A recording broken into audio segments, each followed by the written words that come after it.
De acuerdo. Aquí tienes el bloque 1, la traición, redactado en español de España, siguiendo rigurosamente todas las directrices técnicas y narrativas.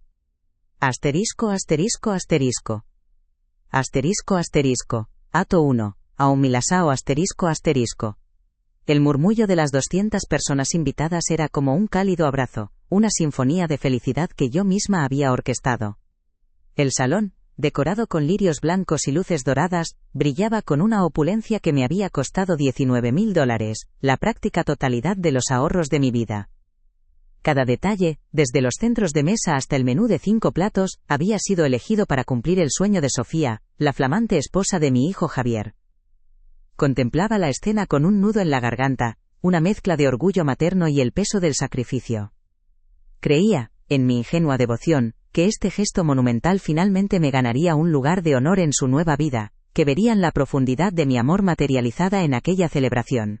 Después de todo, ¿qué no haría una madre por la felicidad de su único hijo?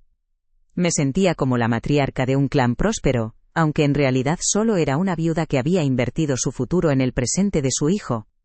Javier, mi Javier, lucía radiante con su traje a medida, sonriéndole a Sofía como si ella fuera el sol. Mi corazón se hinchaba al verlos, olvidando por un momento las noches de soledad y la cuenta bancaria temblando. Había entregado mi seguridad financiera por su alegría, un intercambio que me parecía justo en ese instante. Me repetía a mí misma que el dinero era solo papel, pero los recuerdos y el amor eran el verdadero tesoro. Creía firmemente que este día sellaría nuestro vínculo para siempre, que Sofía me vería no como una suegra, sino como la segunda madre que le había regalado un comienzo de cuento de hadas. ¡Qué equivocada estaba! El momento del brindis llegó con el tintineo de los cubiertos contra las copas de cristal. Sofía se puso en pie, elegante y esbelta en su vestido de seda, sosteniendo su copa con una delicadeza estudiada. Su sonrisa parecía abarcar toda la sala, pero sus ojos tenían un brillo frío que nunca antes había notado. Comenzó agradeciendo a sus propios padres, presentes en la mesa principal, por su elegancia, clase y apoyo incondicional, palabras que flotaron en el aire como un perfume caro. Todos aplaudieron, y yo con ellos, sintiendo una punzada de algo que no supe identificar. Era como si estuviera trazando una línea invisible en la arena, separando su linaje del mío, estableciendo una jerarquía desde el primer momento de su nuevo estatus. Aún no comprendía que yo estaba en el lado equivocado de esa línea. Luego, su mirada se posó en mí. La sonrisa se mantuvo pero se transformó en algo condescendiente, casi compasivo. Y también, dijo, haciendo una pausa para asegurarse de que tenía la atención de todos. Queremos dar las gracias a Elvira. Mi nombre sonó extraño en su boca, desnudo de cualquier afecto. Gracias por su contribución. La palabra contribución cayó sobre la mesa como una moneda de poco valor, un pago por un servicio, no un regalo de amor. Sentí como la sangre se me helaba en las venas, un presentimiento terrible que se apoderó de mi pecho. El salón entero estaba en silencio, esperando la continuación de su discurso, y yo me preparé para un golpe que no sabía cómo ni por qué iba a recibir. Pero llegó, certero y cruel. Sin su esfuerzo rústico, concluyó, nada de esto habría sido posible. La palabra rústico resonó en el silencio del salón con la fuerza de una bofetada. Se quedó suspendida en el aire, cargada de desdén, de una superioridad insultante que me desnudó frente a todos. Pude oír risas ahogadas, toses nerviosas, y vi cómo algunas miradas se desviaban, incómodas, mientras otras se clavaban en mí con una mezcla de lástima y morbo. Mi esfuerzo, mi sacrificio, mis ahorros, todo reducido a un adjetivo que me definía como tosca, simple, inferior. Era su forma de decir que mi dinero era bienvenido, pero mi persona no encajaba en su nuevo y sofisticado mundo. Y lo peor de todo no fue la humillación pública sino lo que vino después. Busqué desesperadamente los ojos de mi hijo, esperaba encontrar en ellos defensa, indignación, un gesto que desautorizara las palabras de su esposa. Pero Javier no hizo nada. Simplemente permaneció a su lado, con una sonrisa tensa en los labios, asintiendo levemente como si Sofía hubiera hecho un comentario ingenioso. Su silencio fue más doloroso que el insulto.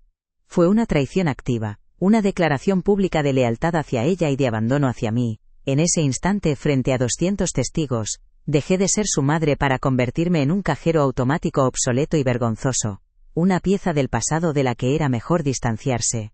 El calor del orgullo que había sentido momentos antes se convirtió en un frío glacial que me caló hasta los huesos. Los días que siguieron a la boda no hicieron más que profundizar la herida.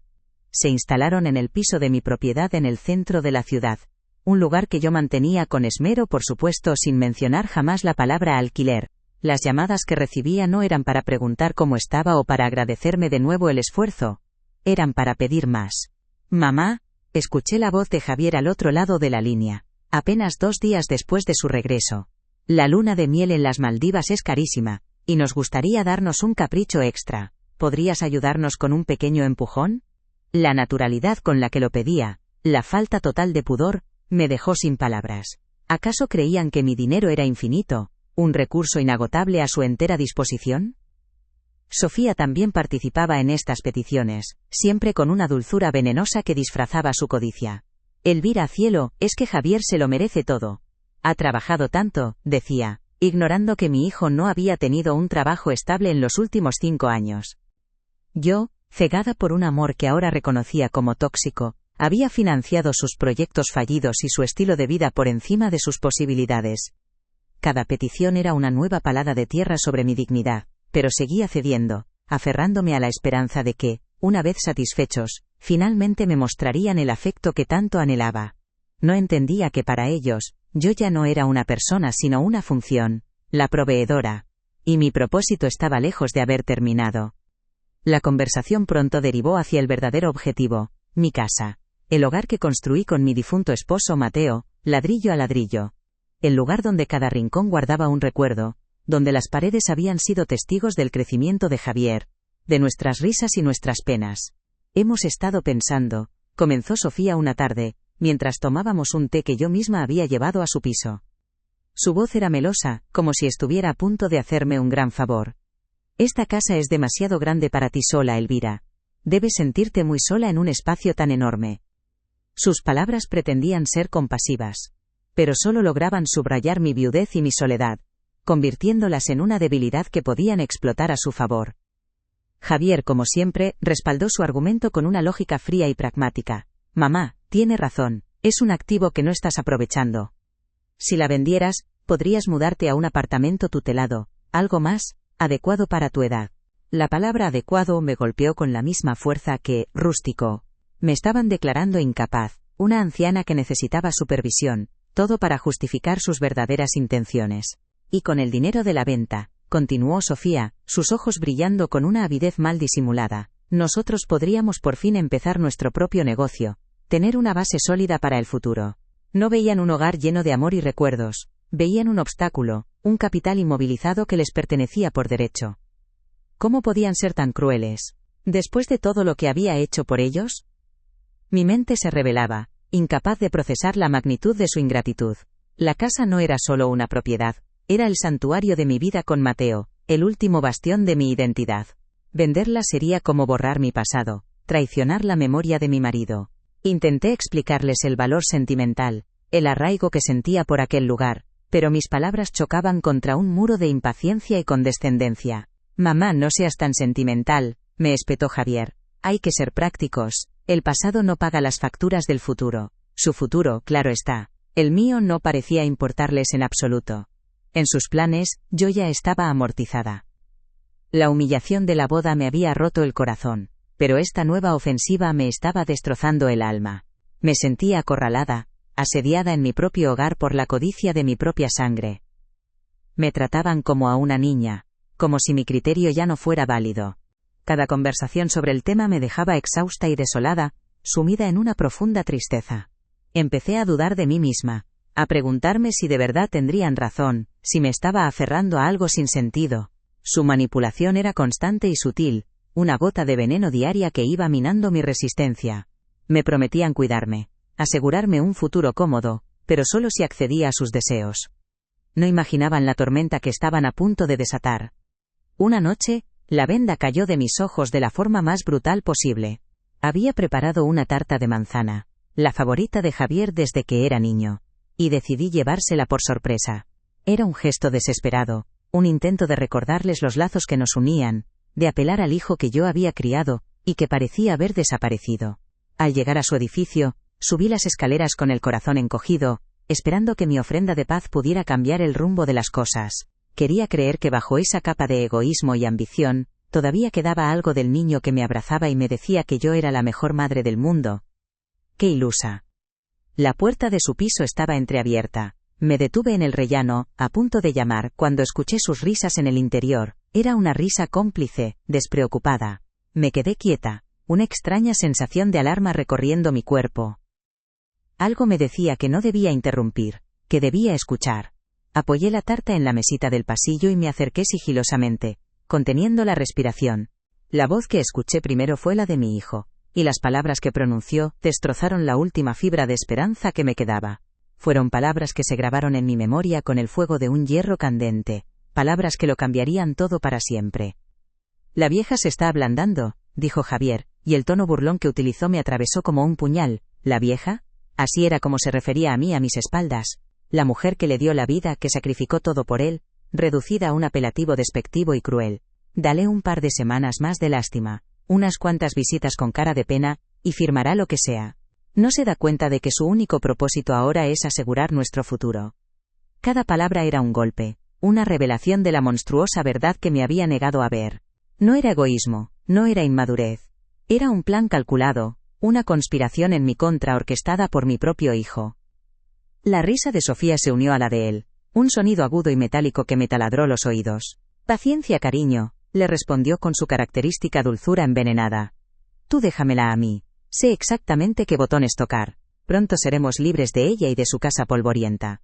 ¿Libres de mí? ¿Mi casa polvorienta? El hogar que mantenía impecable. El refugio al que siempre habían acudido, descrito como una carga, una antiguaya de la que debían deshacerse. El desprecio en su voz era tan palpable que me costó respirar. Eran dos depredadores discutiendo cómo repartirse el botín, antes incluso de haber matado a la presa. Y la presa, por supuesto, era yo. El corazón se me detuvo en el pecho. No sentí dolor, ni tristeza. Esas emociones habían sido incineradas por la rabia y la revelación. En su lugar, nació algo nuevo, un hielo afilado, una claridad absoluta y cortante. El mundo a mi alrededor pareció desvanecerse, y solo quedaba el eco de sus crueles palabras. La mujer frágil y sentimental que había subido aquellas escaleras con una tarta en las manos murió en ese oscuro pasillo. La tarta seguía en la mesita, un ridículo símbolo de un amor que solo existía en una dirección. Me di cuenta de que había estado regando una planta de plástico, esperando que floreciera. Apreté los puños con tanta fuerza que mis nudillos se volvieron blancos. La imagen de sus rostros sonrientes conspirando para despojarme de todo, se proyectó en mi mente. Sentí el peso de años de sacrificios no reconocidos, de amor no correspondido, de una devoción que había sido utilizada como un arma en mi contra. Me habían subestimado. Me habían visto como un obstáculo fácil de remover, una anciana senil cuyo único valor residía en sus posesiones. No sabían con quién estaban tratando. No conocían la fuerza que pueden hacer de un corazón roto, la determinación que surge de la más profunda de las traiciones. Aquel fue el último error que cometerían. En ese instante, de pie en la oscuridad del rellano, tomé una decisión. Las lágrimas se secaron antes de nacer. La víctima desapareció para dar paso a la estratega. No buscaría venganza, porque la venganza es una emoción caliente y descontrolada. Lo que yo iba a ofrecerles era algo mucho más frío, más calculado, más educativo. Les daría una lección sobre el respeto, sobre el valor del dinero, sobre las consecuencias de morder la mano que te da de comer. No sabían que la vieja tenía recursos que ellos ni siquiera podían empezar a imaginar. Su futuro, que creían tan asegurado, estaba a punto de desmoronarse por completo. Me di la vuelta sin hacer ruido. Dejé la tarta de manzana en el felpudo, justo delante de su puerta como una última ofrenda simbólica. No era un regalo de paz, sino una advertencia silenciosa, aunque ellos no lo supieran. Mientras bajaba las escaleras, mi paso era firme, decidido. Ya no caminaba como una mujer derrotada, sino como una reina que se dirige a su sala de guerra para planificar la batalla. Cada peldaño era un paso más lejos de la mujer que fui y más cerca de la mujer en la que me iba a convertir. Mi dolor no me destruiría, se convertiría en mi armadura y en mi arma más afilada. Cuando llegué a la calle, el aire nocturno me pareció más fresco, más limpio. Miré hacia su ventana iluminada y sentí una calma gélida apoderarse de mí. Ellos seguían allí arriba, riéndose, celebrando una victoria que nunca llegaría. Creían tener el control, creían que el juego estaba a punto de terminar a su favor. No podían estar más equivocados. El verdadero juego acababa de empezar, y yo, Elvira, La matriarca a la que habían despreciado y humillado, estaba a punto de cambiar las reglas para siempre. El tablero estaba dispuesto, y yo iba a mover la primera pieza. La humillación pública en la boda fue solo el prólogo. Su descarada codicia por mi casa fue el primer acto. Pero la revelación en el pasillo, sus palabras susurradas creyéndose a salvo, ese fue el catalizador que despertó a una leona dormida.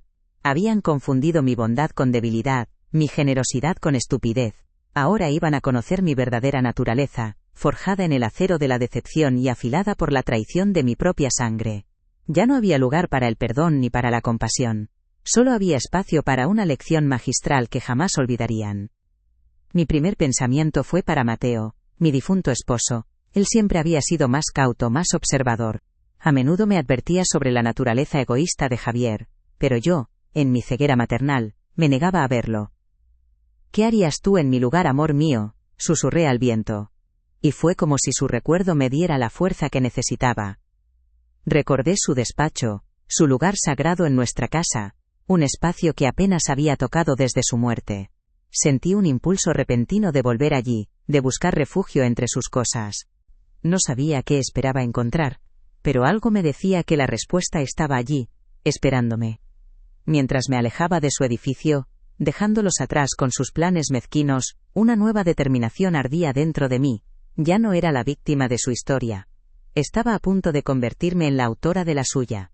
Iban a aprender que el respeto no se exige, se gana, y que la dignidad de una madre no tiene precio. Iban a descubrir el verdadero significado de empezar de cero, sin la red de seguridad que siempre les había proporcionado. Su educación estaba a punto de comenzar, y yo sería su implacable maestra. La lección sería dura pero necesaria. El camino a casa fue un trance. Repasé cada insulto, cada gesto de desprecio, cada palabra cruel. Ya no me causaban dolor, ahora eran combustible. Cada recuerdo de su ingratitud era un ladrillo más en el muro que estaba construyendo a mi alrededor, una fortaleza desde la que dirigiría mi contraataque. No se trataba del dinero ni siquiera de la casa. Se trataba de recuperar el respeto que me habían arrebatado, de demostrarles que mi valor no residía en mi cuenta bancaria, sino en mi inteligencia y mi resiliencia. El plan comenzaba a tomar forma en mi mente, pieza por pieza. ¿Qué se siente al perderlo todo, al ver cómo el mundo que dabas por sentado se desvanece ante tus ojos? Pronto lo descubrirían. Iban a experimentar la misma sensación de impotencia y desamparo que habían intentado infligirme a mí. Les enseñaría que cada acción tiene una consecuencia, y que la traición a una madre es una deuda que se paga con intereses muy altos. No me reconocerían. La mujer dócil y complaciente a la que creían manejar a su antojo estaba desapareciendo con cada paso que daba hacia mi hogar, mi verdadero y único bastión. Cuando introduje la llave en la cerradura de mi puerta, el sonido metálico fue como el de una celda cerrándose. Pero la prisionera no era yo, ellos eran los que estaban a punto de entrar en una cárcel de su propia construcción, una sin barrotes físicos pero mucho más restrictiva. La cárcel de la realidad. Dentro de mi casa, mi santuario, empezaría la planificación. El primer paso sería visitar el despacho de Mateo. Sentía que él me había dejado algo más que recuerdos, una guía, una herramienta para un día como este. Tenía que haberlo sabido. Tenía que haber previsto la codicia de nuestro hijo. La tarta de manzana, abandonada en su felpudo, comenzaría a enfriarse. Un símbolo perfecto de mi amor, ahora desechado y expuesto al frío de la noche. Era el final de un capítulo, el de la madre abnegada, la viuda vulnerable, la mujer dispuesta a sacrificarlo todo por la felicidad de los demás. Un nuevo capítulo estaba a punto de escribirse, con una tinta muy diferente. Una tinta hecha de justicia, de estrategia y de una calma glacial. No volvería a llorar por ellos. A partir de ese momento, las únicas lágrimas que se derramarían serían las suyas. La decisión estaba tomada, firme e inquebrantable como el roble del escritorio de mi marido. Se acabó el ser la fuente de financiación para sus caprichos. Se acabó el tolerar sus faltas de respeto veladas y sus manipulaciones emocionales. Se acabó, en definitiva, el permitir que me trataran como un objeto prescindible. Iba a recuperar el control de mi vida, de mis finanzas, y lo más importante, de mi narrativa. Esta ya no sería la historia de cómo un hijo ingrato y su ambiciosa esposa se aprovecharon de una viuda indefensa. Sería la historia de cómo una matriarca reclamó su trono. Miré mi reflejo en el cristal oscuro de la ventana del salón. La mujer que me devolvía la mirada parecía mayor, más cansada, pero sus ojos tenían una chispa nueva. Una dureza que no había estado allí antes. Era la mirada de alguien que ha tocado fondo y ha decidido no quedarse allí, sino usarlo como impulso para subir más alto que nunca. Javier y Sofía habían cometido un error de cálculo fatal. Habían despertado a alguien que creían dormida para siempre. Y ahora, iban a tener que enfrentarse a las consecuencias de su despertar. La lección estaba servida. De acuerdo. Aquí tienes el bloque 2, la revelación y el plano, redactado en español de España, siguiendo rigurosamente todas las directrices técnicas y narrativas. Asterisco asterisco asterisco. Asterisco asterisco. Acto 2. O poder oculto asterisco asterisco. En aquel pasillo oscuro, de pie frente a la puerta de mi propio hijo, decidí que no derramaría una lágrima más. La mujer que había subido aquellas escaleras con una tarta de manzana como ofrenda de paz había muerto, y en su lugar nacía algo distinto, algo forjado en el frío acero de la traición. Era hora de luchar. No con gritos ni con súplicas, pues ya había comprobado que esas eran armas inútiles contra corazones como los suyos. Mi batalla sería silenciosa, metódica e implacable. Mientras descendía las escaleras, cada paso resonaba con una nueva determinación. El dolor se había transmutado en un propósito claro y cortante. Iba a desmantelar el mundo de privilegios que yo misma les había construido, y les enseñaría de la forma más dura posible, el valor de aquello que habían despreciado con tanta arrogancia. La vuelta a casa fue un viaje a través de un paisaje emocional completamente nuevo, ya no sentía el peso de la soledad ni la punzada de la ingratitud. En su lugar, una calma gélida se había instalado en mi pecho, una lucidez que me permitía ver cada pieza del tablero con una claridad asombrosa. Entré en mi hogar, el mismo que ellos codiciaban como un mero activo financiero, y lo vi con otros ojos. No era una carga, ni un espacio demasiado grande para una anciana. Era mi fortaleza, mi cuartel general. Cada objeto, cada mueble, cada recuerdo de Mateo, ya no era una fuente de nostalgia melancólica, sino un recordatorio de la vida que debía proteger y del legado que debía honrar. Mi primer destino fue su despacho, el corazón de nuestra casa, un santuario que había permanecido casi intacto desde su partida. El despacho de Mateo olía a él, una mezcla de papel antiguo, cuero y el leve aroma a tabaco de pipa que se había impregnado en las cortinas de terciopelo. La habitación estaba sumida en una penumbra respetuosa, cubierta por una fina capa de polvo que delataba mi reticencia a perturbar su paz. Durante años, había evitado este lugar pues el dolor de su ausencia era demasiado agudo. Pero esa noche no buscaba consuelo, buscaba respuestas. Buscaba la fuerza de mi marido, su pragmatismo, su capacidad para ver más allá de las apariencias. Me senté en su imponente silla de roble, sintiendo el cuero gastado bajo mis manos, y cerré los ojos, invocando su espíritu. Necesitaba su guía, porque la guerra que estaba a punto de librar la libraría en su nombre tanto como en el mío. Comencé a ordenar, no por un impulso doméstico, sino como un ritual. Mis manos se movían con una precisión metódica sobre la superficie de su escritorio. Limpié el polvo de sus libros de contabilidad, recoloqué su abrecartas de plata y acaricié el marco de una fotografía nuestra, de cuando éramos jóvenes y el futuro parecía un lienzo en blanco lleno de promesas. Fue entonces cuando mis dedos rozaron algo anómalo bajo el pesado tablero de madera. Una irregularidad. Me agaché, forzando la vista en la penumbra y allí, pegada con una vieja cinta adhesiva casi fosilizada, encontré una pequeña llave de hierro, oxidada por el tiempo. No era una llave cualquiera. Tenía una forma extraña, antigua. Un recuerdo fugaz me asaltó. Siempre había pensado que era del viejo cobertizo del jardín. La llave se sentía fría y pesada en la palma de mi mano. Era un objeto insignificante, pero en ese momento me pareció un artefacto cargado de un potencial desconocido. Mi mente, ahora afilada y centrada, empezó a conectar puntos que antes había ignorado. Recordé una vieja caja de seguridad que Mateo guardaba en el fondo de su armario, una caja metálica y sin adornos, que yo siempre había asumido que contenía viejos papeles de la hipoteca o documentos sin importancia. Nunca le había prestado atención, perdida en mi propio mundo de afectos y sacrificios maternales. Movida por un impulso que no podía explicar, me dirigí al dormitorio, abrí las puertas del armario y allí, tras una pila de sus jerseys de lana la encontré. La caja estaba esperando, silenciosa, como si hubiera estado aguardando este preciso momento. El corazón me latía con una fuerza contenida, no por nerviosismo, sino por una creciente anticipación. Coloqué la pesada caja sobre la cama y acerqué la llave a la cerradura. Durante un segundo dudé, consciente de que lo que estaba a punto de hacer podría cambiarlo todo. Pero la imagen de Javier y Sofía riéndose de la vieja borró cualquier atisbo de vacilación. Introduje la llave. Encajaba a la perfección. La giré, y el sonido del mecanismo al ceder resonó en el silencio de la habitación como un disparo. Un clic seco y definitivo que marcaba el final de una era y el comienzo de otra. Levanté la tapa con cuidado, conteniendo la respiración, sin saber qué esperar. No eran papeles viejos. Lo primero que vi fue un sobre grueso con mi nombre, Elvira, escrito con la caligrafía temblorosa pero inconfundible de Mateo. Mis manos temblaron ligeramente al tomar la carta.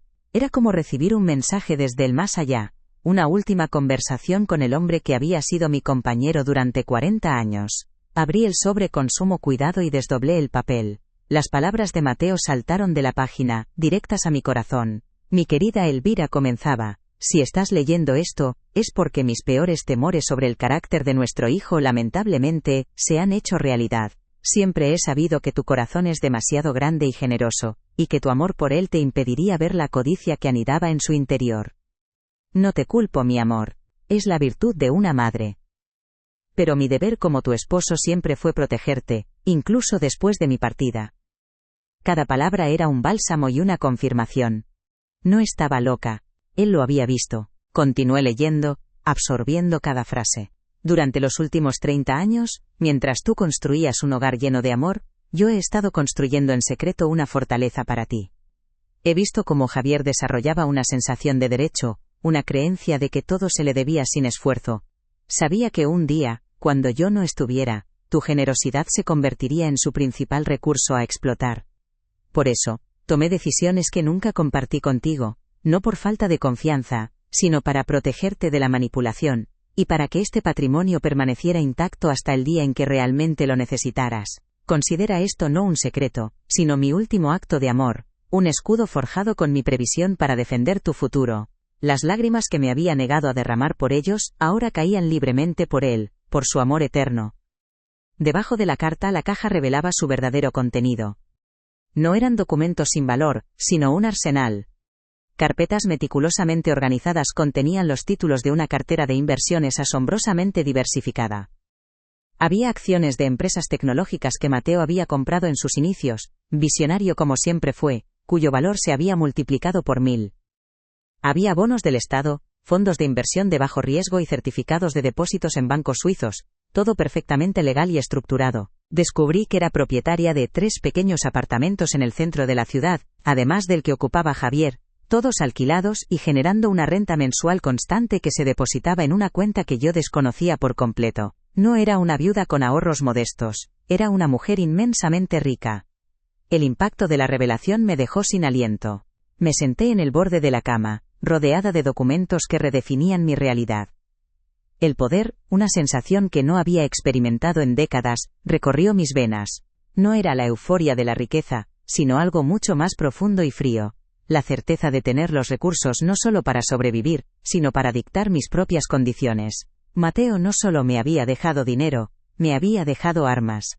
Me había legado la independencia absoluta, la capacidad de ser inexpugnable. Cada documento llevaba mi nombre completo, Elvira Morales de la Fuente, como única titular. Se había asegurado de que todo fuera legalmente mío, intocable, a prueba de cualquier reclamación filial. La brillantez de su estrategia, su amor protector, me abrumó. La carta de Mateo terminaba con una instrucción final y crucial. Cuando llegue el momento, y sé que llegará, no actúes sola, llama a Ricardo Fuentes. Es el único que conoce toda la estructura. Ha sido mi confidente y el albacea de este plan desde el principio. Confía en él como confiabas en mí. Él te ayudará a ejecutar lo que he llamado, el fondo de la lección. Don Ricardo, nuestro abogado de toda la vida y el mejor amigo de Mateo. Por supuesto. Su lealtad siempre había sido inquebrantable. Sin perder un segundo, cogí el teléfono de la mesilla de noche. Ya no había rastro de la mujer frágil y desconsolada. Mi voz, al marcar su número personal, era firme y clara. La voz de una presidenta a punto de convocar a su consejo de guerra. Ricardo contestó al segundo tono, su voz somnolienta al principio. Dígame. Ricardo, soy Elvira, dije sin preámbulos. Hubo un silencio al otro lado de la línea, un silencio cargado de significado. Luego, un suspiro que sonó a una mezcla de tristeza y alivio. Elvira, dijo, su voz ahora completamente despierta y grave. Te he estado esperando. Sabía que este día llegaría. Sus palabras confirmaron que no estaba sola en esto. Tenía un aliado, un ejecutor leal, que había estado esperando pacientemente la señal. Necesito verte mañana a primera hora, le indiqué, mi tono dejando claro que no era una petición, sino una orden. He abierto la caja de Mateo. Estaré en mi despacho a las 9. Trae todo contigo. Es hora de empezar a trabajar, respondió sin dudar. Aquella noche no dormí. Pasé las horas en el despacho de Mateo, estudiando cada documento, cada extracto bancario, cada título de propiedad. La mujer que había dedicado su vida a las labores del hogar y al cuidado de su familia, se transformó en una analista financiera. Absorbí la información, comprendiendo la magnitud del imperio que mi marido había construido en las sombras. Mi dolor se había evaporado por completo, reemplazado por una fría y estimulante furia estratégica. Tracé líneas de tiempo, calculé cifras, conecté las propiedades con las cuentas bancarias. El plan maestro de Mateo se desplegaba ante mí, y yo empecé a añadir mis propios matices, mi propio estilo. Él había construido la fortaleza, yo dirigiría la batalla desde sus murallas. A la mañana siguiente, entré en el despacho de don Ricardo no como una viuda afligida buscando consuelo, sino como una clienta importante con un objetivo claro. Coloqué la caja de seguridad sobre su pulida mesa de caoba. Él asintió con solemnidad, sus ojos reflejando una profunda lealtad a la memoria de su amigo. Mateo era un genio, dijo mientras revisaba los documentos que yo ya había memorizado. Lo llamó el fondo de la lección, porque creía que la única forma de que Javier entendiera el valor de las cosas era perdiéndolas todas. Estaba convencido de que la verdadera educación de nuestro hijo, por desgracia, comenzaría con la ruina. Ricardo me miró fijamente. Estoy a tu entera disposición, Elvira. Dime qué necesitas. ¿Cuáles son tus órdenes? Mi voz, cuando hable con acento agudo, sonó extraña incluso para mí. Era más grave, más precisa, desprovista de cualquier emoción superflua. Quiero recuperar hasta el último céntimo, Ricardo. No por el dinero, que ahora sé que es lo de menos, sino por el principio. Quiero que redactes una reclamación de deuda formal por los $19.000 de la boda, con efecto retroactivo e intereses de demora. Fue un préstamo, no un regalo, y es hora de que lo devuelvan. Ricardo comenzó a tomar notas, su pluma deslizándose rápidamente sobre el papel. No había sorpresa en su rostro, solo una eficiencia profesional. Él ya conocía el guión, solo estaba esperando a que la directora diera la orden de acción. La primera pieza de mi estrategia estaba en movimiento.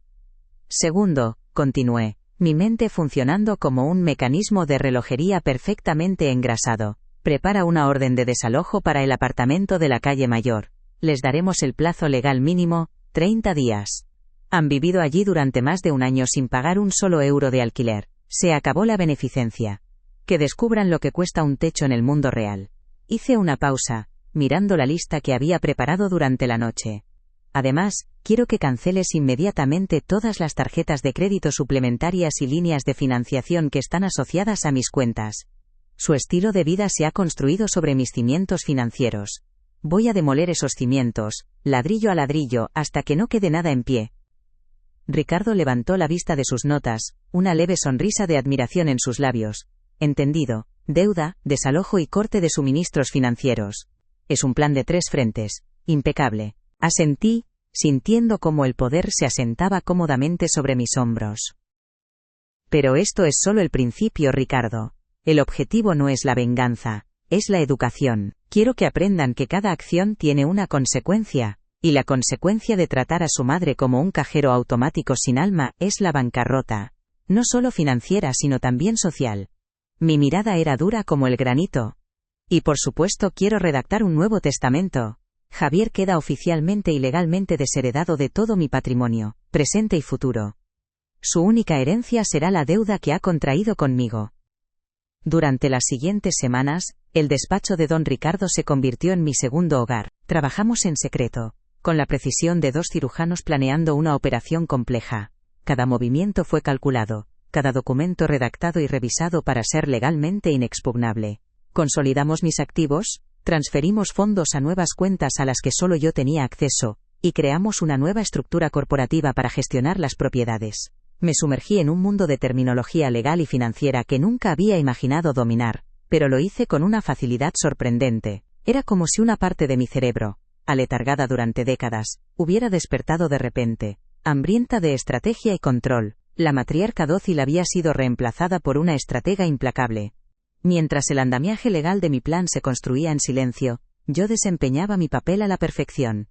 Seguí siendo la madre frágil y algo confusa que ellos esperaban. Cuando me llamaban para preguntar por la venta de la casa, respondía con una voz temblorosa y evasiva. Oh, no sé, hijos míos. El abogado dice que son trámites muy complicados. Necesito tiempo para pensarlo. Su impaciencia era palpable al otro lado de la línea, pero la disfrazaban con una dulzura empalagosa y falsa. Claro, mamá, tómate tu tiempo, decía Javier, solo queremos lo mejor para ti. Su condescendencia ya no me hería. Al contrario, alimentaba mi determinación. No tenían ni idea de la tormenta que estaba a punto de desatarse sobre sus cabezas. Incluso acepté una de sus invitaciones a cenar, una farsa orquestada para mantenerme dócil y cooperativa. Me senté en un restaurante de moda, que sin duda pagaron con una de mis tarjetas de crédito, y observé sus rostros sonrientes y expectantes. Sofía me hablaba de sus planes para decorar su nueva casa, mientras Javier discutía sobre el negocio que montaría con el dinero de la venta. Asentía y sonreía, interpretando el papel de mi vida. Por dentro, cada palabra que pronunciaban era una prueba más para el juicio que se avecinaba. Estaban tan ciegos por su propia codicia que eran incapaces de ver el cambio en mis ojos. Creían estar a punto de ganar el juego, sin saber que yo ya había cambiado el tablero y todas las reglas. El plan requería un escenario, un momento de máxima confrontación, donde la verdad les golpeara con toda su fuerza. Decidimos que el lugar perfecto sería el despacho de don Ricardo. Un territorio neutral, formal y legal, que despojaría la situación de cualquier sentimentalismo familiar. La convocatoria sería bajo el pretexto de una reunión para discutir los detalles del testamento de Mateo y agilizar la venta de la propiedad. Era el cebo perfecto, una promesa de dinero fácil que morderían sin la menor vacilación.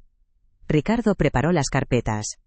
Cada una contenía un golpe, una pieza del puzzle de su nueva y precaria realidad. La factura, el aviso de desalojo, las notificaciones de cancelación. Todo estaba listo. Solo faltaba poner fecha a la ejecución. Mientras tanto me dediqué a poner en orden mi propia vida. Visité los apartamentos que ahora sabía que eran míos. HABLE con acento agudo con los inquilinos y me presenté como la nueva administradora. Contraté a un asesor financiero para optimizar la cartera de inversiones de Mateo. Empecé a tomar clases de gestión de patrimonio. Cada paso que daba era una afirmación de mi nueva independencia, un acto de autoafirmación que me fortalecía día a día. La mujer que había vivido a la sombra de su marido y luego a merced de su hijo estaba reclamando su lugar en el centro de su propio universo. Y descubrí que me gustaba la vista desde allí. El poder no me corrompía, me liberaba. Finalmente fijamos la fecha. Llamé a Javier, ensayando una voz ligeramente ansiosa frente al espejo. Javier, cariño, don Ricardo quiere reunirse con todos nosotros la próxima semana. Dice que es para aclarar unos puntos del testamento de tu padre antes de poder poner la casa a la venta. Es importante que vengáis tú y Sofía. Tal como esperaba, la respuesta fue un entusiasta. Por supuesto, mamá, allí estaremos. No te preocupes por nada, nosotros nos encargamos. La condescendencia en su tono era casi cómica. Se veían a sí mismos como los salvadores que guiaban a la anciana desorientada a través de un proceso complicado. No sabían que estaban caminando directamente hacia una emboscada perfectamente diseñada. Los días previos a la reunión los pasé en una calma absoluta. Había repasado el plan con Ricardo tantas veces que podía recitarlo de memoria. No había cabos sueltos ni fisuras legales. La estructura era sólida como una roca. Me dediqué a la jardinería, podando las rosas que Mateo y yo habíamos plantado juntos. Sentí su presencia a mi lado, no como un fantasma, sino como una fuerza tranquila y aprobadora. Estaba honrando su legado de la única manera posible, protegiendo lo que él había construido y enseñando la lección que él sabía que era necesaria.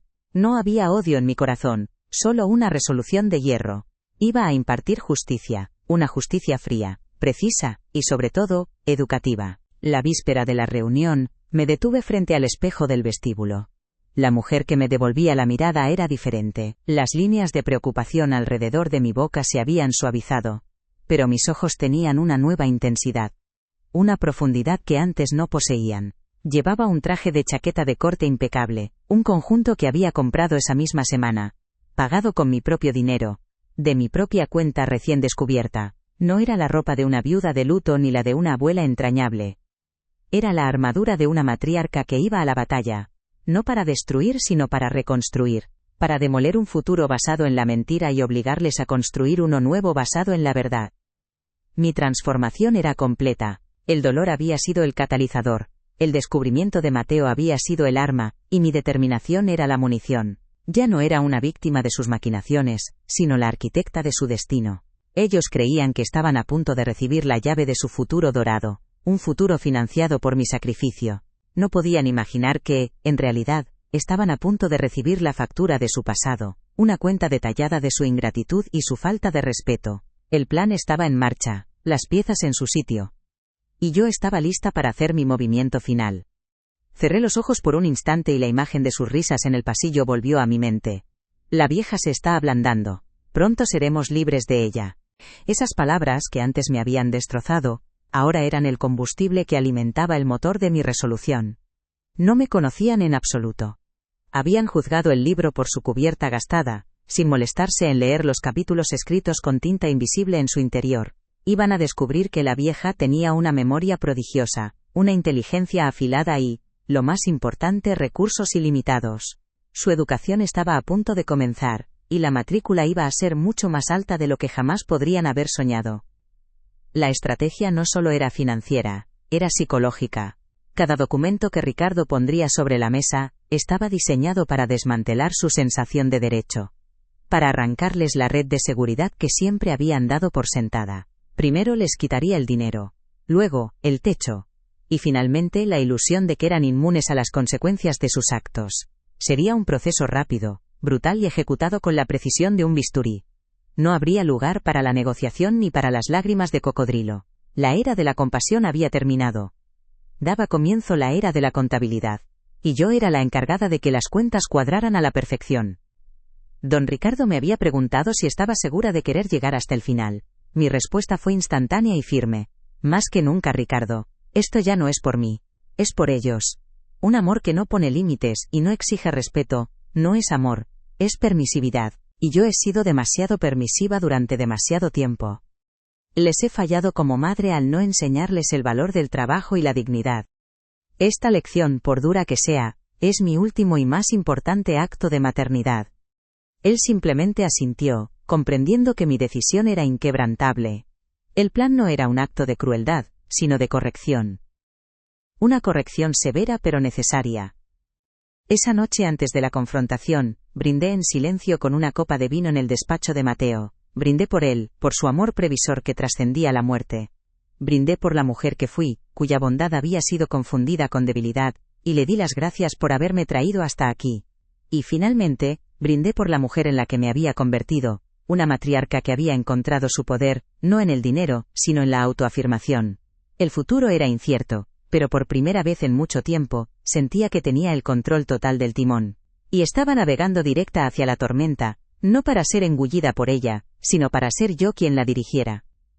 Mientras me preparaba para el día siguiente, una extraña sensación de paz me invadió. Ya no había ira, ni resentimiento, solo un enfoque absoluto. El plan era perfecto en su simplicidad y en su crueldad calculada. Iba a utilizar las propias herramientas del capitalismo que tanto admiraban, la deuda, los contratos, la propiedad, para enseñarles una lección sobre valores humanos. Iba a demostrarles que el respeto no se puede comprar, y que la dignidad no tiene precio. Creían que estaban a punto de heredar una casa, no tenían ni la menor idea de que, en realidad, estaban a punto de heredar una deuda que definiría el resto de sus vidas.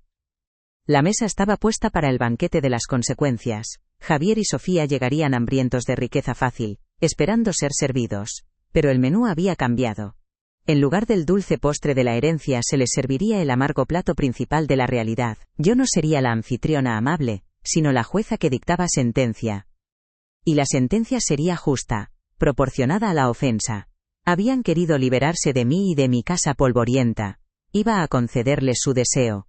Serían completamente libres, libres de mi dinero, libres de mi apoyo, libres para enfrentarse al mundo por sí mismos por primera vez. Y yo sería libre para ver si, despojados de todo, eran capaces de encontrar algo de valor en su interior.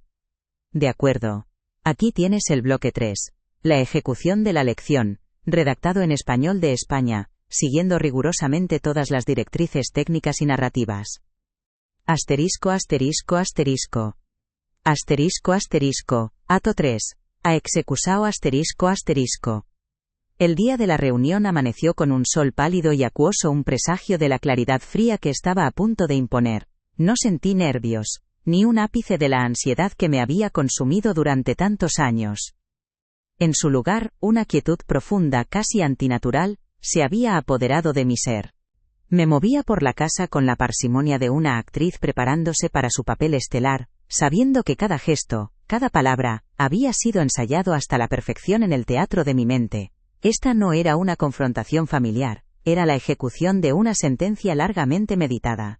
El desayuno fue ligero, el café negro y amargo, un sabor que se ajustaba perfectamente a mi estado de ánimo. Hoy no había espacio para la dulzura ni para la compasión. Hoy era el día de la contabilidad. Elegí mi atuendo con el cuidado de un general seleccionando su uniforme para la batalla. Un traje de chaqueta de lana gris marengo, de corte impecable, que había adquirido la semana anterior. La tela era severa, la silueta estructurada, y bajo la chaqueta llevaba una blusa de seda blanca, cerrada hasta el cuello. No era la ropa de una madre ni la de una viuda, era la armadura de una ejecutiva, de una mujer que ostentaba el poder y no temía ejercerlo. Me miré al espejo, y la mujer que me devolvió la mirada era una extraña formidable. Había una dureza en mis ojos que no reconocía, una determinación que había cincelado mis facciones. La frágil Elvira había sido enterrada. La que iría a esa reunión era la presidenta del consejo de su propio destino. El viaje en taxi hasta el despacho de don Ricardo fue un interludio de calma reflexiva. Observaba la ciudad pasar a través de la ventanilla, los rostros anónimos de la gente apresurándose en sus vidas, cada uno con sus propias batallas. Me pregunté brevemente si estaba siendo demasiado dura, si existía un camino alternativo. Pero entonces, el eco de sus risas en aquel pasillo oscuro resonó en mi memoria, borrando cualquier atisbo de duda. La vieja se está ablandando. Habían confundido mi amor con debilidad, mi generosidad con estupidez. No estaba siendo dura, estaba siendo justa. Les estaba ofreciendo la única lección que su arrogancia les permitiría entender, la que se aprende a través de la pérdida absoluta. El taxista no podía saber que llevaba a una jueza a dictar su veredicto final. Llegué al despacho media hora antes de la cita. Ricardo ya me esperaba, con el semblante serio y profesional de siempre. La sala de juntas estaba preparada. Una imponente mesa de caoba pulida, sillas de cuero negro y una jarra de agua con vasos inmaculados. Sobre la mesa, 3 carpetas de color azul oscuro, idénticas por fuera, pero cada una conteniendo una bomba de relojería diferente. Ricardo y yo repasamos el plan por última vez, no porque fuera necesario, sino como un ritual para afianzar nuestra resolución. «¿Recuerda, Elvira?», me dijo con voz grave. «Una vez que empecemos, no hay vuelta atrás. El puente quedará quemado para siempre». Asentí sin vacilar, mi mirada fija en las carpetas. «Lo sé, Ricardo. Y soy yo quien sostiene la cerilla». Nos sentamos en silencio, esperando. El único sonido era el discreto tic-tac de un reloj de pared, cada segundo marcando el fin de su mundo de privilegios. Yo estaba serena. Toda la agitación emocional de los meses anteriores se había decantado en una certeza sólida como el granito. Había llorado todas mis lágrimas, había sentido todo el dolor posible. Lo que quedaba era la pura y fría lógica de la consecuencia. Iba a desmantelar su vida no con la furia de una mujer despechada, sino con la precisión de un cirujano extirpando un tumor. Un tumor de codicia, ingratitud y falta de respeto que había crecido alimentado por mi propia sangre. La puerta se abrió puntualmente a las 11. Aparecieron radiantes, como si acudieran a la lectura de un testamento que los convertiría en millonarios. Javier llevaba un traje que probablemente había pagado con mi dinero, y Sofía un vestido elegante y un bolso de diseñador. Sus sonrisas eran amplias, sus saludos efusivos. «Mamá, qué guapa estás», exclamó Javier dándome un beso en la mejilla que sentí frío como el hielo. Sofía me dedicó una de sus sonrisas calculadas.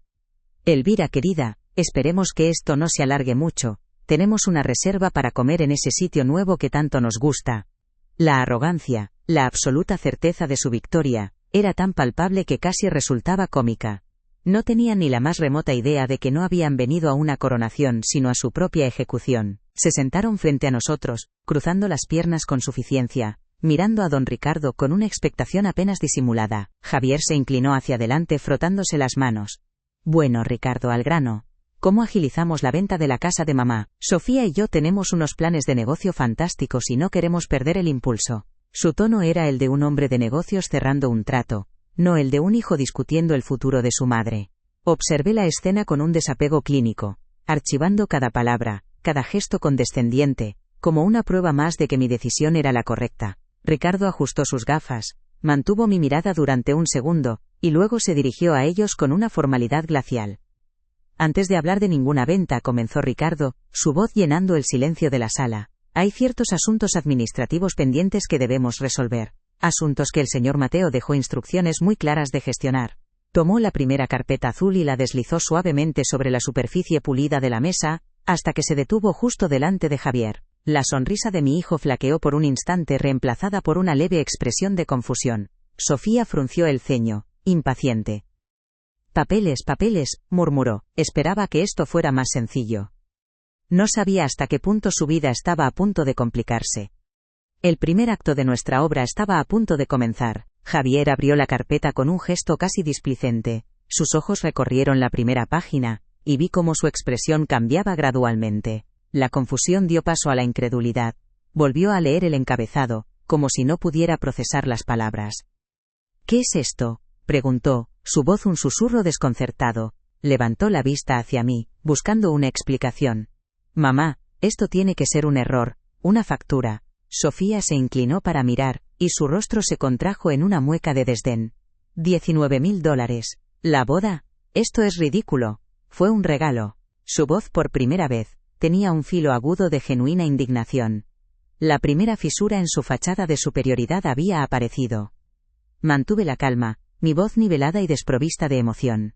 No, Sofía, no fue un regalo, fue un préstamo.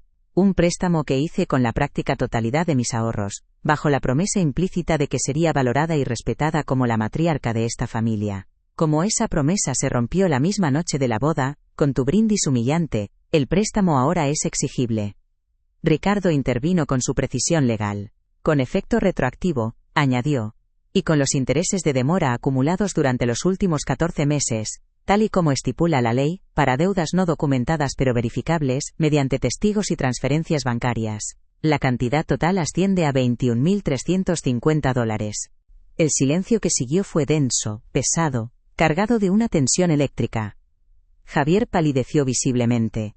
El color desapareció de su rostro, dejándole con un tono ceroso.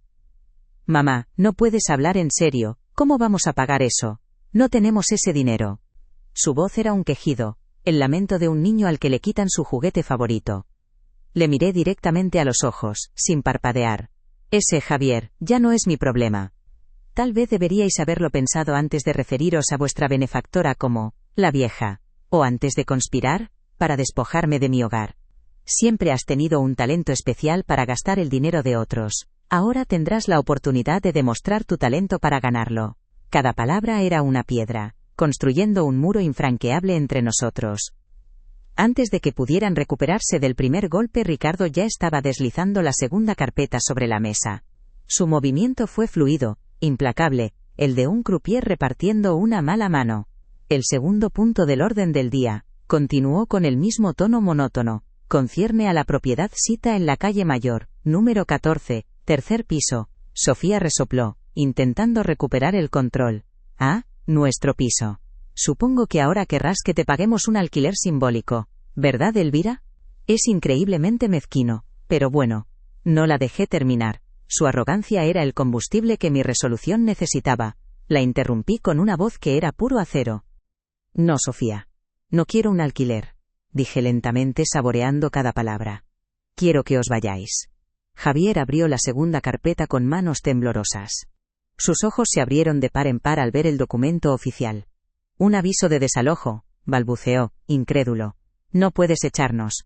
Somos tu familia. ¿A dónde vamos a ir? El pánico empezaba a reemplazar a la indignación en su voz.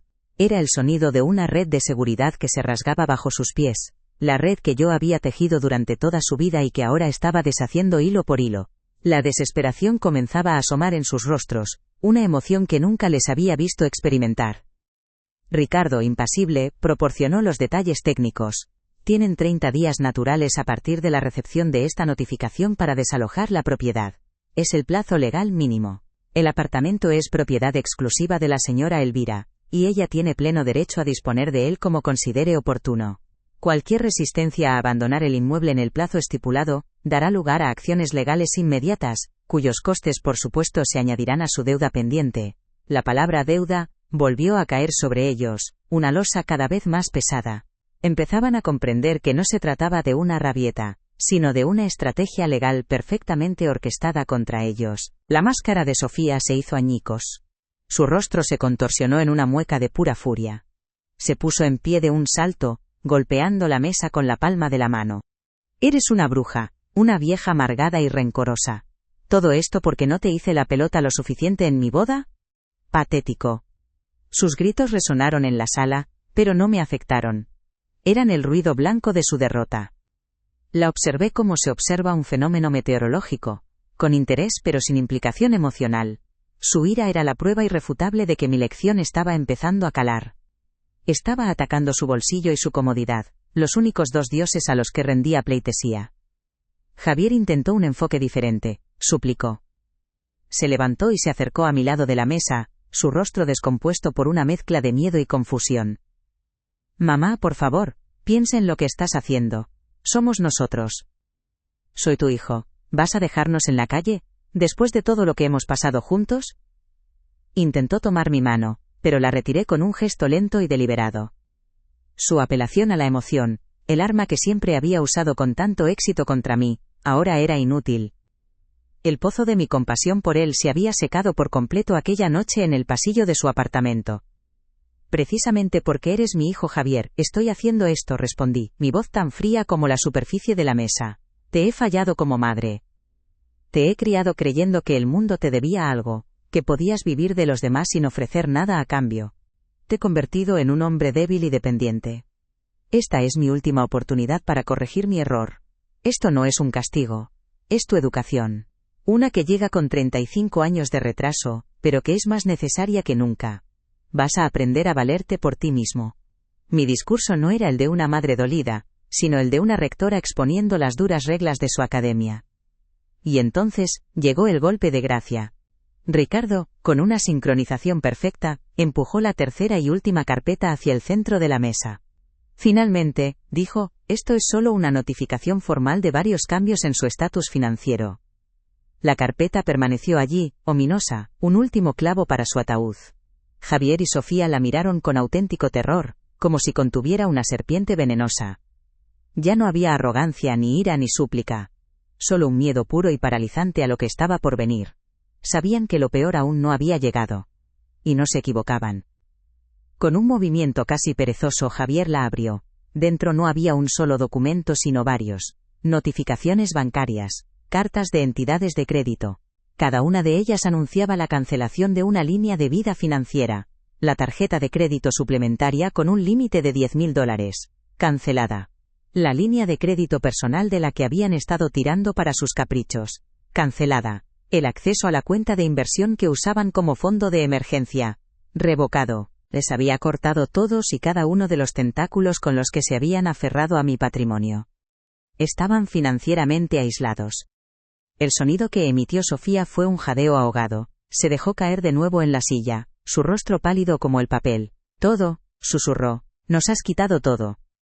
Javier miraba los papeles, pasando de uno a otro, sus manos temblando tanto que el papel crujía. La magnitud de su nueva realidad le estaba golpeando con la fuerza de un tren de mercancías. No era solo la deuda, no era solo el desalojo. Era la aniquilación total de su estilo de vida. El mundo de restaurantes caros, vacaciones exóticas y compras impulsivas, se había evaporado en el lapso de 10 minutos en una sala de juntas. Fue en ese momento de máxima vulnerabilidad cuando decidí levantarme y pronunciar mi sentencia final. Me puse en pie y mi altura pareció dominar la sala. Ellos, sentados, parecían encogidos, empequeñecidos por la catástrofe que les había sobrevenido. Caminé lentamente hasta la cabecera de la mesa, colocando mis manos sobre el respaldo de la silla. Todas las miradas estaban puestas en mí. Era el momento de la revelación, el instante en que la arquitecta de su ruina les explicaría el porqué. Mi voz, cuando hable con acento agudo, era tranquila, pero cada sílaba estaba cargada con el peso de la verdad. Creíais que estaba ablandándome, ¿verdad?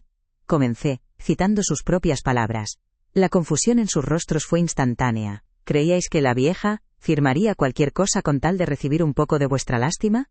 ¿Que mi único propósito en la vida era asegurar vuestro futuro? Vi el destello de reconocimiento y horror en los ojos de Javier. Recordó aquella noche, sus palabras crueles dichas al amparo de su hogar, sin saber que la jueza estaba escuchando en el pasillo. La sangre abandonó su rostro por completo. Ahora entendía que esto no era un impulso, sino un plan meticulosamente ejecutado. Queríais ser libres de mí y de mi casa polvorienta, continué, mi mirada clavada en Sofía, que ahora me miraba con una mezcla de odio y pavor. Pues bien, os concedo vuestro deseo. A partir de hoy sois completamente libres. Libres de mi dinero, libres de mis propiedades, libres de mi apoyo incondicional. La casa, por cierto, no se vende. Nunca estuvo en venta. Y el patrimonio de mi difunto esposo, un hombre mucho más sabio de lo que jamás llegaréis a ser, es enteramente mío. Un patrimonio, por cierto, mucho más vasto de lo que vuestra pequeña y codiciosa imaginación podría concebir. Finalmente, les di la estocada final, la que redefiniría su futuro para siempre. Ah, y una última cosa. Como es mi derecho legal, he redactado un nuevo testamento. Quedáis oficialmente y permanentemente desheredados. Vuestra única herencia, la única cosa que recibiréis de mí, es la deuda que habéis contraído, y la lección que espero que algún día lleguéis a aprender. Me detuve, dejando que el peso de mis palabras se asentara en el silencio sepulcral de la sala. Había devastado su presente y aniquilado su futuro en menos de un cuarto de hora. El poder que sentí en ese momento no era de alegría, sino de una justicia fría y absoluta. Sofía comenzó a sollozar, no con lágrimas de arrepentimiento sino de rabia e impotencia. Eran los sollozos de una niña mimada a la que le han arrebatado su muñeca más cara. Javier simplemente se quedó mirando al vacío, su mente incapaz de procesar la velocidad y la totalidad de su caída. Su mundo, construido sobre los cimientos de mi amor y mi dinero, se había derrumbado, y él estaba atrapado entre los escombros. Habían jugado un juego creyendo conocer todas las reglas, sin saber que yo era la dueña del casino. Y la casa, como siempre, gana. Esto no es un castigo, repetí, mi voz ahora más suave, pero no por ello menos firme. Es vuestra matrícula. Vuestra lección sobre el valor del dinero, del trabajo y sobre todo del respeto, comienza ahora. Bienvenidos al mundo real. Espero que aprendáis a nadar, porque acabo de quitaros los flotadores. Con esa última frase, me di la vuelta. No esperé sus respuestas, sus insultos, o sus nuevas súplicas. Mi parte en esta escena había terminado. El telón había caído sobre su antigua vida. Caminé hacia la puerta con la espalda recta, sintiendo sus miradas clavadas en mí. Ricardo se quedó para gestionar los detalles, para recoger las piezas de las vidas que yo acababa de hacer estallar. No sentí la necesidad de mirar atrás. Sabía exactamente lo que vería. Dos personas enfrentándose por primera vez a las consecuencias de sus actos. Dos adultos que hasta ese momento, solo habían sido niños con acceso a una cuenta bancaria ilimitada. Su verdadera madurez, si es que alguna vez llegaba, comenzaría en ese preciso instante. Al salir del despacho y cerrar la puerta tras de mí, el sonido de los gritos ahogados de Sofía fue lo último que escuché. Pero no me afectó. Era simplemente el ruido de fondo del nuevo orden que había establecido. Mientras esperaba el ascensor, me miré en el espejo de la pared. La mujer del traje gris me devolvió una mirada serena. No había triunfo en sus ojos, sino una profunda y tranquila sensación de deber cumplido. Había protegido el legado de Mateo. Había recuperado mi dignidad. Y les había dado a mi hijo y a su esposa la única herramienta que podría salvarlos a largo plazo. La dura y fría realidad. Dentro del ascensor mientras descendía sentí como si un peso inmenso, que había llevado durante años sin ser plenamente consciente de él, se desprendiera de mis hombros. La responsabilidad de su felicidad, de su bienestar, de su futuro, ya no era mía. Se la había devuelto, con intereses. Ahora eran los únicos arquitectos de su destino. Podrían hundirse en la autocompasión y el resentimiento. O podrían, quizás con el tiempo, aprender a construir algo por sí mismos. Algo real y duradero. Pero esa elección ya no me correspondía a mí. Cuando salí a la calle, el sol parecía brillar con más intensidad, el aire era más fresco. Respiré hondo, llenando mis pulmones con el aroma de mi nueva libertad. No la libertad de ellos hacia mí, como habían deseado, sino mi libertad de su carga. Había cortado el cordón umbilical tóxico que nos unía, La operación había sido dolorosa, radical, pero necesaria para la supervivencia de la paciente. Y la paciente en este caso era yo. Mi lección maestra no había sido un acto de venganza sino de autopreservación. Mientras me alejaba del edificio no miré hacia atrás. No había nada para mí en ese lugar, solo los fantasmas de una relación fallida y los escombros de un amor malentendido. Mi futuro se extendía ante mí, un lienzo en blanco que ahora podía pintar con mis propios colores, con mi propio dinero y, lo más importante, bajo mis propias reglas. La matriarca había sido ignorada, humillada y dada por sentada. Pero esa matriarca había resurgido de las cenizas de la traición, no para quemar el mundo sino para reclamar su trono. Y el reino ahora era todo mío. El teléfono de mi bolso vibró. Era un mensaje de Ricardo. Fase 1 completada con éxito. Están devastados, pero han entendido el mensaje. No habrá resistencia legal. Son conscientes de que no tienen recursos para ello. Leí el mensaje sin cambiar el gesto. Era el resultado que esperaba. La cobardía suele acompañar a la arrogancia. Cuando se les despoja de su poder prestado, los matones se convierten en corderos. Guardé el teléfono.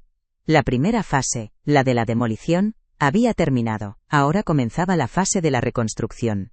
La mía. El pánico de Javier en la sala, su rostro desfigurado por el miedo, fue una imagen que se quedó grabada en mi mente. No me producía placer, pero sí una extraña sensación de justicia poética. Él, que nunca había conocido la verdadera preocupación, que siempre había tenido una red de seguridad, acababa de experimentar el vértigo de la caída libre. Era una sensación que yo conocía bien, la que había sentido en la boda, la que me había embargado cuando escuché su traición. Ahora, el sentimiento era suyo. Estábamos por fin en igualdad de condiciones. Sofía, con su furia descontrolada, también había revelado su verdadera naturaleza. Cuando el dinero y el estatus desaparecieron de la ecuación, lo único que quedó fue una mujer vacía, llena de una rabia impotente. Su clase y elegancia, las mismas cualidades por las que había despreciado mi esfuerzo rústico, eran una fina capa de barniz sobre una madera podrida. La lección para ella sería aún más dura. Descubrir que su valor no residía en los bolsos de marca ni en las cenas en restaurantes de moda, sino en algo que aún no había empezado a cultivar: el carácter. Mientras caminaba por la acera, empecé a hacer planes. No los planes de supervivencia que había hecho durante años, sino planes de vida. Viajaría. Retomaría mis clases de historia del arte. Gestionaría mi patrimonio no como una carga, sino como una herramienta para crear, para ayudar, para vivir plenamente.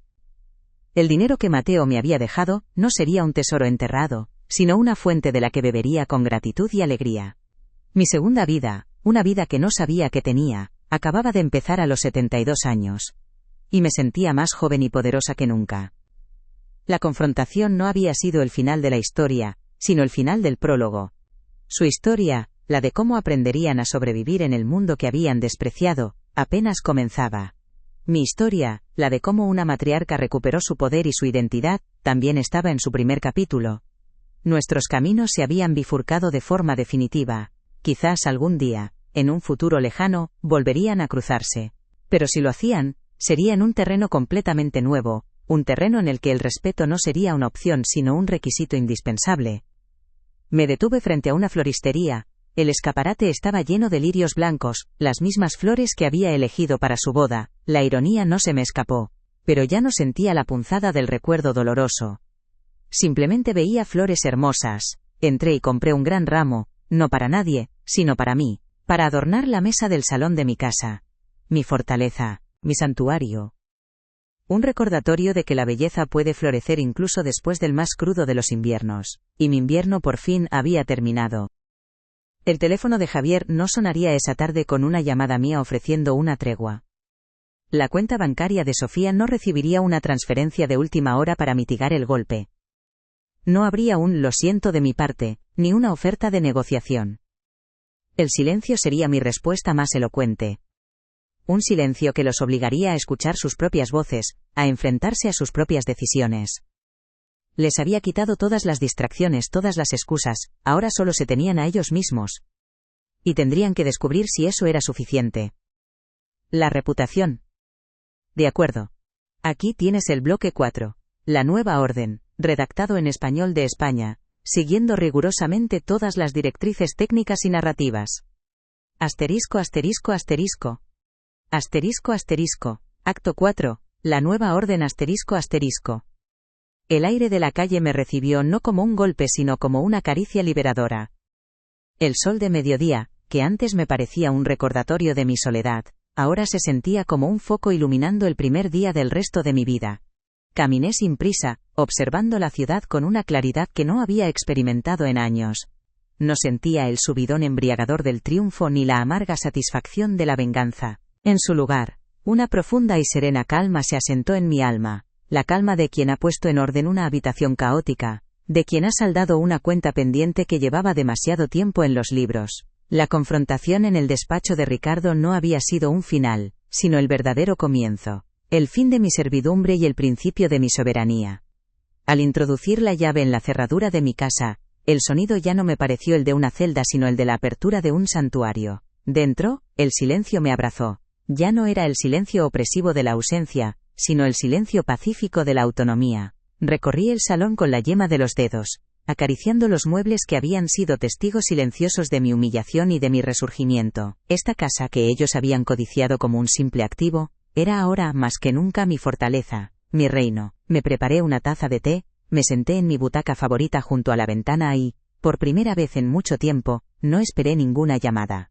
No anhelaba su atención. La paz que sentía era autosuficiente, generada desde mi interior. Esa misma tarde, recibí una llamada de Ricardo. Su voz era tranquila, profesional, pero pude detectar una nota de satisfacción contenida. Han firmado el acuse de recibo de todos los documentos, Elvira. Sin protestar. Están en estado de shock, completamente desarmados. Me informó de que habían intentado contactar con él tras mi partida. Primero con amenazas veladas y luego con súplicas desesperadas. Ricardo, fiel a mis instrucciones, se había limitado a repetirles los términos legales de su nueva situación. No había nada que negociar. Las reglas del juego habían cambiado de forma irrevocable, y ellos, que siempre se habían creído los jugadores estrella, acababan de descubrir que ni siquiera eran dueños del tablero. Su derrota era total, no porque yo fuera más fuerte, sino porque su poder siempre había sido una ilusión financiada por mí. Los días se convirtieron en semanas, y el silencio por su parte fue absoluto. Resistí el impulso, arraigado durante décadas de maternidad, de coger el teléfono para saber si estaban bien. Sabía que cualquier contacto por mi parte sería interpretado como una debilidad, una fisura en mi resolución por la que intentarían colarse de nuevo.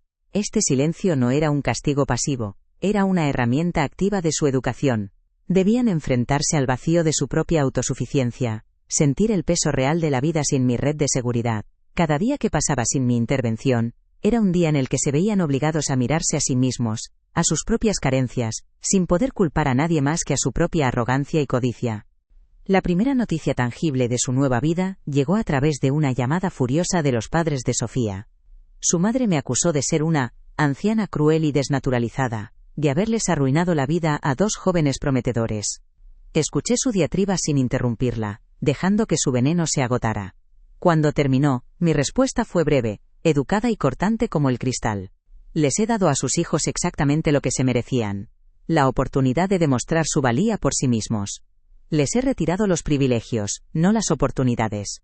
Si son tan prometedores como usted dice, no dudo que saldrán adelante. Colgué el teléfono antes de que pudiera responder, dejando claro que mi decisión no estaba sujeta a debate ni a apelación.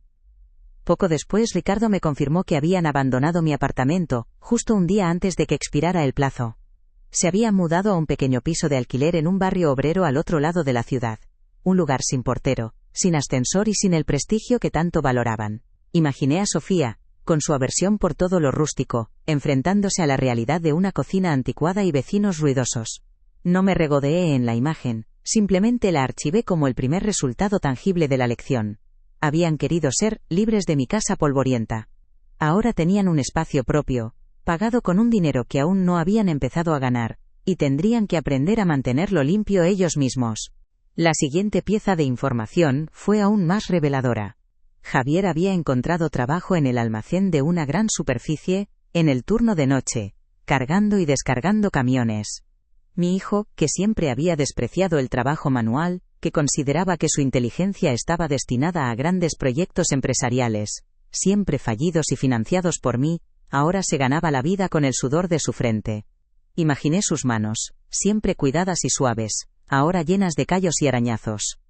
No sentí lástima, sino una extraña y severa forma de orgullo. Quizás, por primera vez en su vida, al final de una agotadora jornada, sentiría el valor real de un salario ganado con esfuerzo físico, 1 euro a la vez. Sofía, por su parte, tardó más en aceptar su nueva realidad. Intentó vivir de sus menguantes ahorros y de la venta de algunos de sus bolsos de diseño. Pero la realidad económica es implacable. Finalmente, la vieron trabajando de camarera en una cafetería del centro, la misma zona donde antes paseaba mirando escaparates de lujo. La ironía era casi poética. Ella, que me había humillado por mi esfuerzo rústico, ahora servía cafés con una sonrisa forzada a personas a las que antes habría mirado por encima del hombro. Estaba aprendiendo en carne propia que la dignidad no reside en el tipo de trabajo que se hace, sino en la honestidad con la que se afronta. Su mundo social, construido sobre la frágil base de mi dinero, se desmoronó con una rapidez brutal. Sus amigos, aquellos que habían reído con su cruel brindis en la boda, les dieron la espalda en cuanto se corrió la voz de su caída en desgracia. Nadie quería asociarse con el fracaso. Descubrieron que las lealtades que creían tener estaban condicionadas a su capacidad para pagar la siguiente ronda de copas, o para organizar cenas en restaurantes de moda. Su aislamiento social fue, quizás, un golpe más duro que el financiero. Se encontraron solos, despojados de la admiración superficial que tanto necesitaban para apuntalar sus frágiles egos. 1 mes después de la confrontación recibí una carta manuscrita de Javier. Era una mezcla confusa de ira, autocompasión y una torpe petición de perdón. Me culpaba de su situación, pero al mismo tiempo me suplicaba que reconsiderara mi postura. «Nos has destruido, mamá», escribía, «pero sé que en el fondo nos quieres. Por favor, danos otra oportunidad». Leí la carta 2 veces. No había ni un atisbo de verdadero arrepentimiento, ni una sola palabra que demostrara que había entendido la raíz de su problema. Era el lamento de un adicto al que le han quitado su droga. Guardé la carta en un cajón, sin responder. Las palabras ya no significaban nada, solo las acciones tendrían valor. Mientras su mundo se encogía, el mío se expandía. Empecé a gestionar activamente el patrimonio que Mateo me había legado. Me reuní con asesores financieros, estudié los mercados, y descubrí en mí una mente para los negocios que nunca supe que poseía. La mujer que antes temblaba al revisar el extracto de su modesta cuenta de ahorros, ahora tomaba decisiones sobre carteras de inversión multimillonarias, con una confianza y una lucidez que sorprendían a mis interlocutores. No lo hacía por codicia, sino por un profundo sentido de la responsabilidad hacia el legado de mi marido, y hacia mi propio futuro. El poder, cuando se ejerce con sabiduría, no corrompe, clarifica. Decidí que el dinero no debía permanecer estancado, acumulando polvo en cuentas bancarias. Debía fluir, crear, reparar. En honor a Mateo, creé una fundación benéfica, el Fondo Educativo Mateo Fuentes. Su propósito era conceder becas a jóvenes de familias humildes con talento para los negocios, jóvenes que, a diferencia de mi hijo, entendían el valor de una oportunidad, y estaban dispuestos a trabajar duro por ella. El Fondo de la Lección se transformó así en un instrumento de justicia social, utilizando la riqueza que mi marido había protegido de la codicia para combatir la desigualdad de oportunidades. Fue el acto más sanador que podría haber imaginado. Comencé a viajar, a cumplir los sueños que había aparcado durante décadas.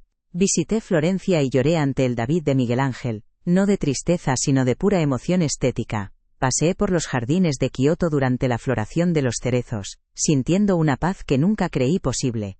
Cada viaje era una reafirmación de mi independencia, una celebración de mi libertad. Descubrí que el mundo era mucho más grande y fascinante de lo que había imaginado desde mi pequeña órbita de preocupaciones domésticas y maternales.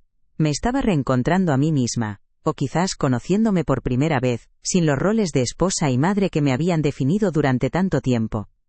También tomé una decisión sobre el apartamento que habían ocupado. Tras una profunda renovación que borró cualquier vestigio de su presencia, decidí no volver a alquilarlo a precio de mercado. A través de la fundación, lo ofrecí con un alquiler simbólico a una de las primeras becadas, una joven brillante que había llegado a la ciudad para estudiar y no tenía recursos. El lugar que había sido un nido de ingratitud se convirtió en un trampolín para los sueños de alguien que sí lo merecía. Fue un acto de cierre, una forma de purificar el espacio y darle un nuevo y noble propósito. Mi vida social también floreció. Retomé el contacto con viejas amigas que había descuidado, absorbida por el drama constante de Javier. Me uní a un club de lectura, a clases de historia del arte y a un grupo de senderismo. Mi agenda se llenó de actividades que me nutrían el alma y el intelecto, no de obligaciones autoimpuestas. Descubrí el placer de la compañía de iguales, de conversaciones que no giraban en torno a pedir o a quejarse. Me sentía viva, vibrante y la gente a mi alrededor respondía a esa nueva energía. La vieja de la que querían deshacerse, se había convertido en una mujer interesante y respetada por su propia comunidad. El perdón era una pregunta que flotaba en el aire, una cuestión que a veces me planteaba en la quietud de la noche. ¿Podría perdonarlos algún día? Llegué a la conclusión de que el perdón no era algo que yo pudiera simplemente concederles como una amnistía real. Era algo que ellos debían ganarse, no de mí, sino de sí mismos. El perdón no se regala, es la consecuencia natural del arrepentimiento genuino y de la enmienda demostrada.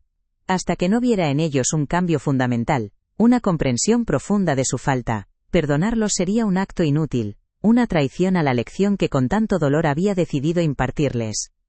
Pasaron 6 meses. 6 meses de silencio, de trabajo duro por su parte y de crecimiento personal por la mía. Un día, Ricardo me llamó. Elvira, ha llegado algo para ti. No era una carta, sino una transferencia bancaria a la cuenta designada para la devolución de la deuda. La cantidad era casi insignificante, apenas 200 euros, pero su valor simbólico era inmenso. Era la primera vez en la vida de Javier que no me pedía dinero, sino que me lo daba. Era el primer ladrillo pequeño y humilde en la reconstrucción de su dignidad. No respondí, pero tomé nota del gesto. Era un comienzo. Aquel primer pago fue seguido por otros, irregulares y modestos pero constantes. Cada transferencia era un testimonio silencioso de su lucha diaria. Me imaginaba sus discusiones, sus sacrificios para reunir ese dinero, las cenas en casa en lugar de en restaurantes, la ropa de segunda mano en lugar de la de diseño.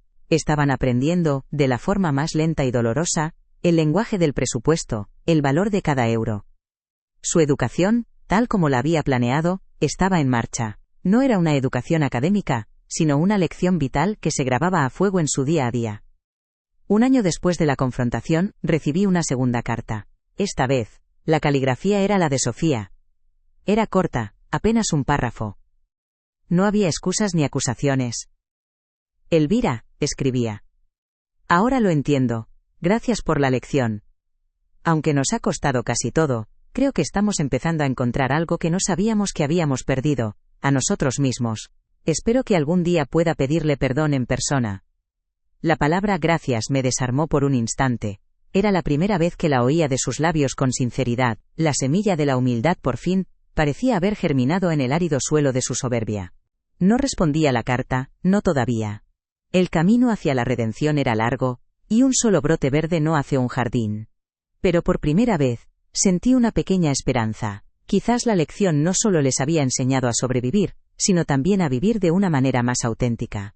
Quizás despojados de todo lo superficial, estaban descubriendo un núcleo de fortaleza y carácter que ni ellos mismos sabían que poseían. Su sufrimiento no estaba siendo en vano. Estaba forjando algo nuevo, algo que el dinero no podía comprar, ni la falta de él podía destruir por completo. Honré la memoria de Mateo no solo con la fundación, sino viviendo la vida que él, con su amor previsor, había querido para mí.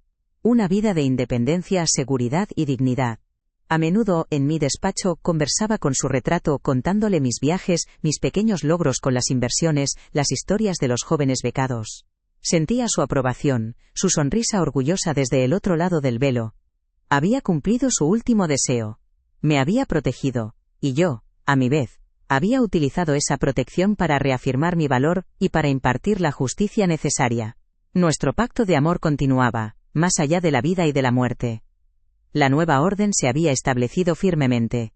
Era un orden basado en el mérito, no en el derecho de nacimiento, en el respeto, no en la obligación, en la autosuficiencia, no en la dependencia. Yo era la matriarca de este nuevo orden, no por imposición, sino por la autoridad moral que me había ganado. Mi poder ya no residía en mi capacidad para dar, sino en mi sabiduría para saber cuándo retener. Era un poder más silencioso, pero infinitamente más sólido. Un poder que no buscaba controlar a los demás, sino garantizar mi propia paz y libertad. La historia de mi familia aún no había terminado de escribirse. Quizás algún día habría un capítulo de reconciliación. Pero si ese día llegaba, sería un encuentro entre iguales. No entre una benefactora y 2 suplicantes, sino entre 3 adultos que habían aprendido, cada uno a su manera, el coste de sus decisiones. se acercarían a mi puerta no para pedir las llaves de un apartamento, sino para, quizás, ser invitados a pasar a tomar una taza de té, habiéndose ganado ese derecho a través del trabajo duro y la humildad. Mi vida, sin embargo, ya no estaba en pausa, esperando ese posible futuro. Había adquirido una propiedad para mí, un pequeño apartamento con vistas al mar, un lugar donde el sonido de las olas ahogaba cualquier eco del pasado. Era mi refugio personal, un símbolo de mi nueva vida. Pasaba allí los fines de semana, leyendo, paseando por la playa, simplemente siendo. Ya no era la viuda de Mateo, ni la madre de Javier. Era Elvira. Y por primera vez en mi vida, eso era más que suficiente. Una tarde, sentada en el balcón de mi apartamento frente al mar, con el sol poniéndose en el horizonte, levanté una copa de vino. El cielo estaba teñido de tonos dorados y púrpuras, una belleza serena y majestuosa. No brindé por el pasado, ni por las heridas, ni por las lecciones impartidas. Brindé por el presente, por la mujer en la que me había convertido, una mujer forjada en el fuego de la traición, pero que no se había consumido en él, sino que había emergido más fuerte, más brillante, más dueña de sí misma que nunca. La brisa marina traía consigo un olor a sal y a libertad. Observé los barcos en la lejanía, cada uno siguiendo su propio rumbo. Javier y Sofía estaban en su barco, navegando a través de aguas turbulentas que ellos mismos habían provocado. Yo estaba en el mío, en un puerto tranquilo, capitana de mi propio destino. Quizás algún día sus rutas se acercarían a la mía. O quizás no. Pero ya no importaba. La paz que sentía no dependía de su viaje, sino del mío. Y mi viaje, por fin, me pertenecía por completo. No había amargura en mi corazón, solo una profunda sensación de justicia cumplida. Les había quitado su mundo de ilusiones para darles la oportunidad de construir uno real. Era el regalo más duro pero también el más valioso, que una madre podía ofrecer. Un regalo que solo entenderían con el tiempo, a través de las cicatrices y los logros ganados a pulso. Mi lección maestra, no había sido un acto de destrucción, sino un acto de creación forzada. Les obligué a crearse a sí mismos. La última luz del sol desapareció tras el horizonte, dejando el cielo en una calma violeta. Bebí un sorbo de vino, el sabor rico y complejo en mi paladar. No había odio, ni rencor. Solo la tranquila satisfacción del deber cumplido. Había honrado a mi marido, me había honrado a mí misma, y, a mi manera severa, había ofrecido a mi hijo la única salvación posible. La nueva orden no era un reino de tiranía sino de equilibrio, y en ese equilibrio por fin encontré mi paz. Cerré los ojos, escuchando el murmullo eterno del mar. Era el sonido de la continuidad. Del tiempo que todo lo cura y todo lo pone en su sitio. Mi historia no era una tragedia, sino una de empoderamiento. La historia de cómo una matriarca, dada por sentada y subestimada, reclamó su trono no para gobernar sobre otros, sino para reinar por fin sobre su propia vida. Y en ese reino de uno, encontré una plenitud que ninguna fortuna podría comprar. Estaba en casa. La deuda de $19,000 seguía ahí, un recordatorio tangible de su traición y de su lento camino hacia la redención. Quizás nunca la pagarían por completo. Pero eso ya no era lo importante. El verdadero pago no se medía en dinero, sino en el carácter que estaban obligados a forjar en la fragua de la adversidad. Yo había invertido en su boda, y había perdido mi dinero. Ahora, estaba invirtiendo en su educación, y la posible ganancia era algo mucho más valioso. La posibilidad de que mi hijo se convirtiera, por fin, en un hombre.